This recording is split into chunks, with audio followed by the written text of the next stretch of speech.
Good morning, everybody. It's Pastor John with another edition of Monday Morning Quarterback. So yesterday we talked about the idea that God's salvation includes or involves our participation, our cooperation. And I use the example of a gift that I received when I was a younger man, and it was a wonderful gift, but the gift was freely given, but had I never opened it or experienced it or shared it, it wouldn't have been much of a gift. Well, God's grace and love, God's salvation functions the same way. It is a gift, but in order to experience the full potency of that gift, we must open it, share it, use it. And so God's salvation always involves our participation, even though its grace is freely given. Once we accept it, we are transformed. And so we become participants with God in this exercise, this endeavor, this enterprise of salvation. That we call that working out our salvation. And I used, one of the examples that I used was from the Birmingham March involved in the Civil Rights Movement, led by Martin Luther King Jr. And this example specifically included the Children's March, where King allowed young people to march with him and was criticized for that, knowing the dangers that were posed by doing that. And there were dangers. I mean, Bull Connor and his sheriffs, law enforcement, as they were called, turned loose the dogs on those kids. They sprayed the fire hose on those kids. I mean, they did damage to some of these kids, to these young people. And King was criticized for that. And his response was that, we need to teach them to stand up for themselves at a very young age, because if we wait too long, then those dark clouds of oppression start to shape their worldview and their self-image as well. So we need to have them experience empowerment from a young age. That was one response. But the other response was that King knew the power of that image of having this big, Southern gentleman blasting a kid with a fire hose or setting loose the dogs. He knew how powerful that image would be in the news media.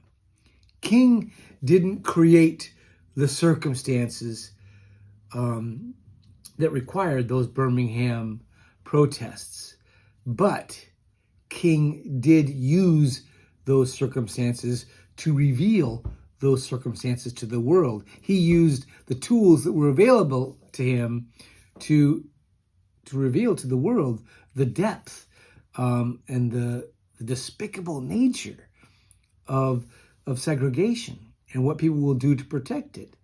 And that became a very deep confrontation to their humanity. King was shrewd, as Jesus said in his parable of the dishonest manager. King used all of the resources available to get his point across. And in that particular case, it worked very effectively, ultimately bringing the city leaders to the bargaining table to negotiate the deconstruction of segregation. Well, our founder, John Wesley, the founder of the Methodist movement, was similarly shrewd, not only in social justice, but in all aspects of his life. And there was a time when Wesley, because his message was so radical, he kept getting kicked out of all these Anglican churches. He couldn't find places to preach. And one of his friends invited him to get involved in field preaching out in the outdoors where anybody could come. And Wesley did think that was beneath him, and resisted at first, but ultimately, really out of necessity, tried it. And he wrote in his journal that he submitted to be more vile and participate in this activity of field preaching. Well, field preaching busted loose the Methodist movement in the 18th century. It became a staple. And then the people, after experiencing the preaching, people that would come to these revivals, if you will, would come during times when they weren't working. So Wesley could attract all those people that the church had left behind. And they showed up in the thousands to hear him preach. And then he funneled them into societies and bands and classes and really start to grow them as Christian disciples. And all of this, something he didn't want to do at first, but something he decided to do, ultimately led to him traveling over 250,000 miles on horseback, and delivering over 40,000 sermons, again, often preaching outside because most of the churches of England would not let him preach inside. He wrote over 200 books, and he covered topics as wide as the grace of God to home remedies for common physical ailments. And he did all of these things because he wanted to bring the good news to as many people as he possibly could.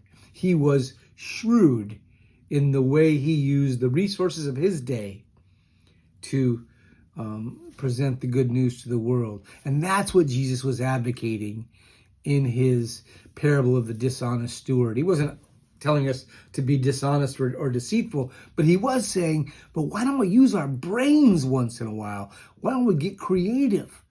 Why don't we think about what we're doing and use the resources that are available to complete our mission? That's what Jesus was saying, and that's what Martin Luther King did. That's what John Wesley did. And as far as John Wesley is concerned, that is our spiritual legacy as Methodists. You know, when he died at the age of 88, the Methodist movement in England had garnered about 70,000 members. It represented a fledgling Protestant denomination in the newly formed United States of America. And it was becoming a movement that would ultimately have worldwide implications. And it's all because John Wesley decided to be creative, to be shrewd in the way he presented the gospel. That's what Jesus is calling us to do. Think outside the box. Be creative, be intentional, but get our message of God's love and grace out there, because the world is desperately in need.